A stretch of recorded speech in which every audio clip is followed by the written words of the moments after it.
Abraham was concerned about his community. So one of the basic prerequisites of an imam is that he has demonstrated concern for his people. When you appoint people to be politicians, there are lots of people who vote in elections. They vote for president, they vote for prime minister, they vote for MPs, provincial and federal MPs, they vote for all kinds of people. But lots of them don't know why they're voting. Why are you voting? My friend is voting. Why are you voting? Oh, this MP, I know him, so I'm voting. Right? Why do we vote? Why do we appoint people? Allah is teaching us. But Muslims are hardy civilization. They seem to have stoppers in the ears. Because they don't seem to have good reasons for appointing the people they appoint. Abraham was concerned about his people. Hear what the Qur'an says in Surah Ibrahim, chapter 14, verse 35. وَإِذْ قَالَ Ibrahim. And when Abraham expressed himself publicly through his actions and his advocacies, he says, رَبِّ جَعَلْ هَذَا الْبَلَدَ آمِنًا. The dua of anybody is always backed up by his cravings, his efforts, his struggles, and his tireless sacrifices. So when you see Abraham says, رَبِّ جَعَلْ هَذَا الْبَلَدَ آمِنًا, Abraham is not like the majority of Muslims who do what? They just make dua with their mouth. They are not prepared to back it up with their money, with their time, with their energy and their talents. Because they were brought up in cheap societies. Muslims are brought up in cheap societies where you can just open your mouth and say, God give me this, God give me this, God do that. We don't have to do nothing, God will do everything. This is not with the understanding of the term dua in the Arabic language and in the context of the Qur'an. So when Abraham said, رَبِّ جَعَلْ هَذَا الْبَلَدَ آمِنًا, it means Abraham was a peace-loving person.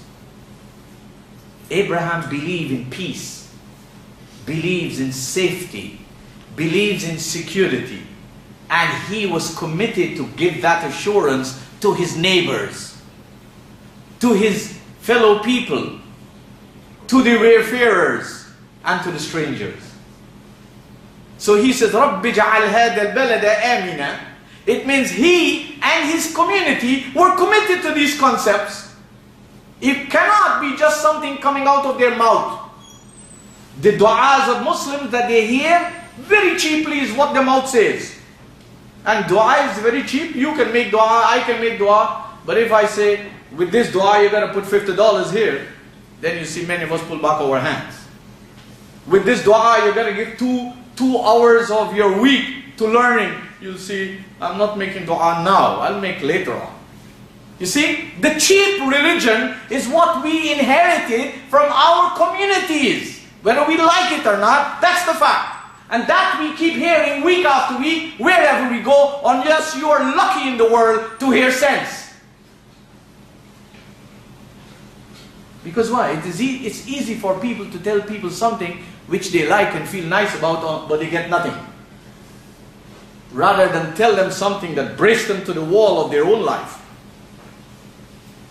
and have their conscience hitting them like a punching bag being hit.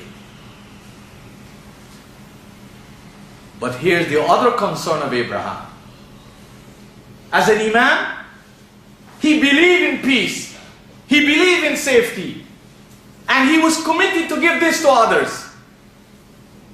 So you see, imam has to be committed to those lofty goals, practical goals. The imam of the Qur'an is not somebody who leads you in prayer and buries your dead and marry your bride and groom and celebrate the birth of your child. This is not the characteristics of imam in the Qur'an. But most imam, this is the job we want them to do in the community. We feel nice when I get the Sheikh come to bless the occasion. The Sheikh has to bless his own life first. The Imam has to be a leader of his own family first. You don't lead a community because you lead them in prayer. You don't lead a community because you lead them in marriage. You don't lead a community because you lead them in death. This is not leadership. This is ritual religion.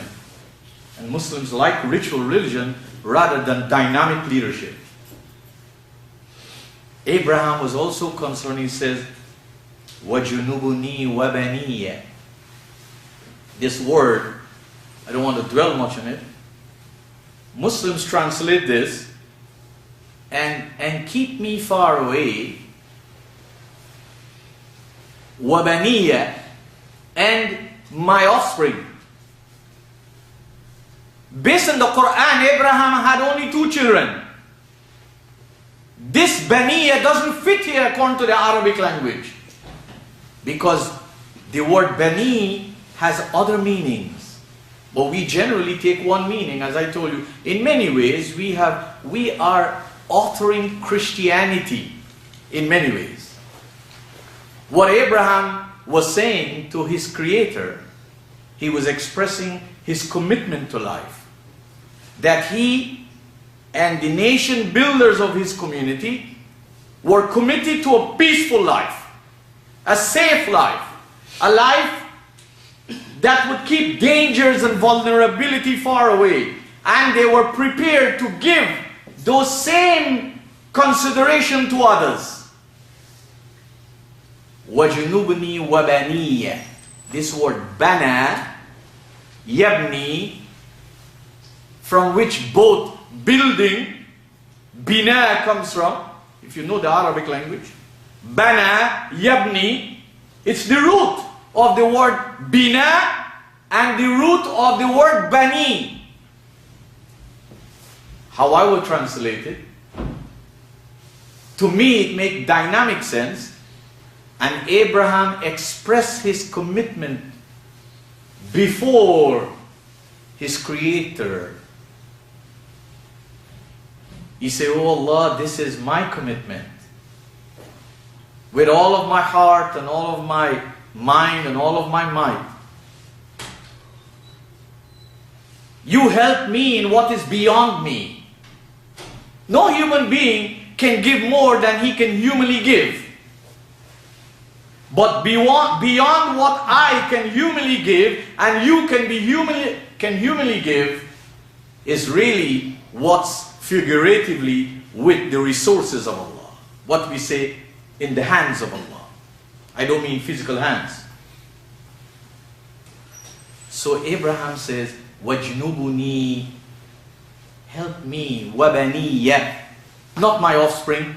Help me and those people who are committed to build this nation. Nation builders.